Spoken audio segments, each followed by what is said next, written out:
piece of music. So I learned that when I was a young guy, and when I was 22, I thought, okay, I'm going to write a response to the Foxglove. I'm going to write my own classic little neo-Keltoid kind of tune. And so I started writing a tune in the same tuning, which is, in this case, open C tuning. So the strings in your guitar are tuned to the notes in a C major triad. And the three notes in the C major triad are C, E, and G. All right?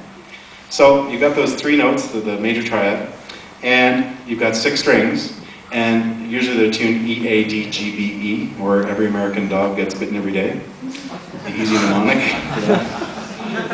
So the bottom string, I tune all the way down to a C to make it agree with the C chord. So it's very low. The string length is long on my guitars, and I use heavy strings, so it's a nice big C. It sounds great. The A string goes down to a G. The C string goes down to a D. The G stays where it is. The B goes up to a C. And the high string, the E, stays where it usually is at E. So it's a bit of a drag. It's a hard tuning to get into from standard in a lot of ways, especially because of the low tuning on the bottom. But once you're there, you kind of feel like, well, I wish I knew 10 tunes in this tuning so I wouldn't have to retune for a while.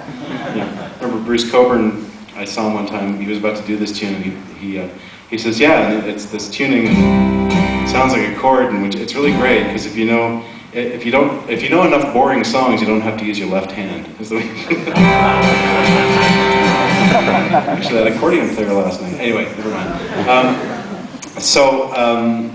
Yeah, so I started writing this piece that was kind of like...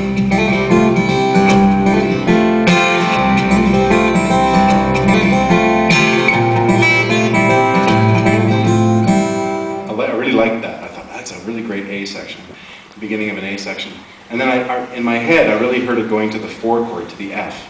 Now the problem is, in open C tuning, you can get an F chord really easily by doing this, just barring across the 5th fret. The problem is the melody I had in my mind was and so I thought, okay, it's got to be in this octave. So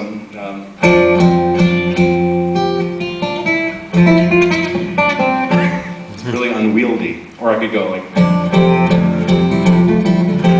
which is horrible. You know, use the finger lengthener pills for that one. But I thought, no, that's no fun. So I thought, okay, well, maybe I'll have to sacrifice my bottom C string to an F string.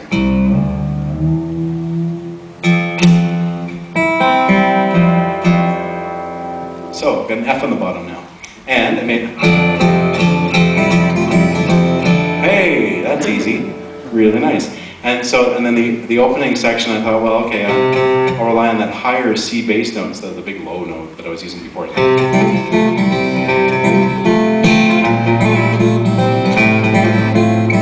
So far, so good. And then I want to go to the 5 chord, the G. Hey, there it is, the open string.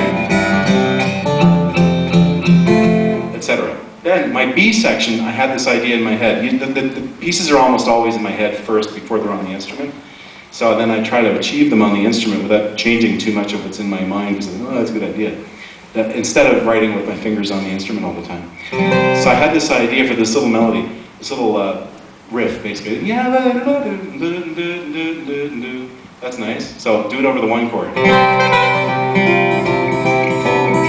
I've got that open F chord, that open F string on the bottom. Wow, it'd be really cool to do the same move over the F. Wow, does that ever sound sweet? And then I thought, oh, and then the 6th chord would be really cool, the A minor. So I thought, right. There's a, no, there's, that's not going to work. So I thought, I have to sacrifice another string from the open C tune. Tune the G back up to where it's supposed to be, A.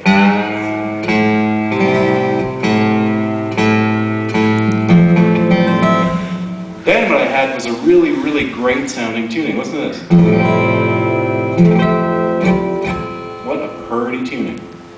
And I figured it out, that what I had sort of willy-nilly created was a tuning that was actually kind of like 3 or 4 open tunings in one, kind of like the Sertz Breathmint tuning. The top 4 strings are a C chord still, right? So that all 4 top strings from the C tuning are still there. They've been preserved from the tuning. The cool thing is now that I've got an F and an A on the bottom 2 strings. So, top 4 strings trace out a C chord. The bottom 3 strings, F, A, C. Anybody tell me what chord that is? It's F major. And so, when you're in the key of C, C is 1, obviously, who's buried in Grant's tomb. And then the chord of F is what number? 4. C, D, E, F. See how easy theory is? So there we go. There's a 4 chord in the bottom, F. Cool. So here I've got open C, kind of a bit of an open F. And then I realized, wow, the top 5 strings, since this is C, what's the relative minor of C major? A minor. A minor. Hey, I got an A right here. So if you play a C chord and then just change the bass note to an A minor, like on the piano, to an A on the piano, well, that's an A minor 7th chord. That's what this is.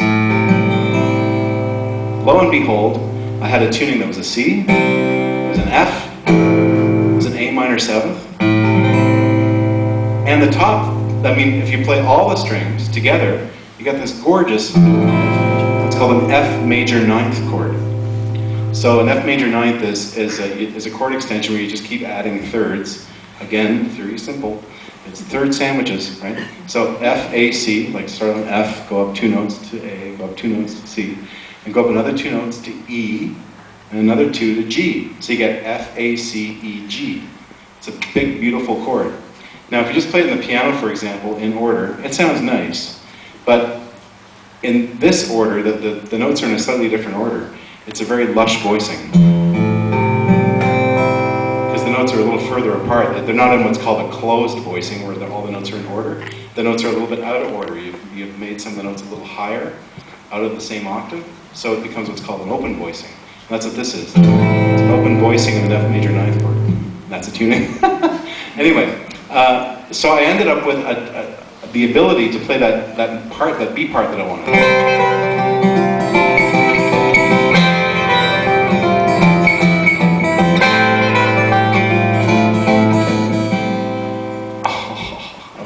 Clever, I thought. And then then you've got these opportunities to play this really cool major 9th chords just by barring across. And it's such a lush piece of music in the end. So I'll play it for you. It's a very early tune called The First Ride.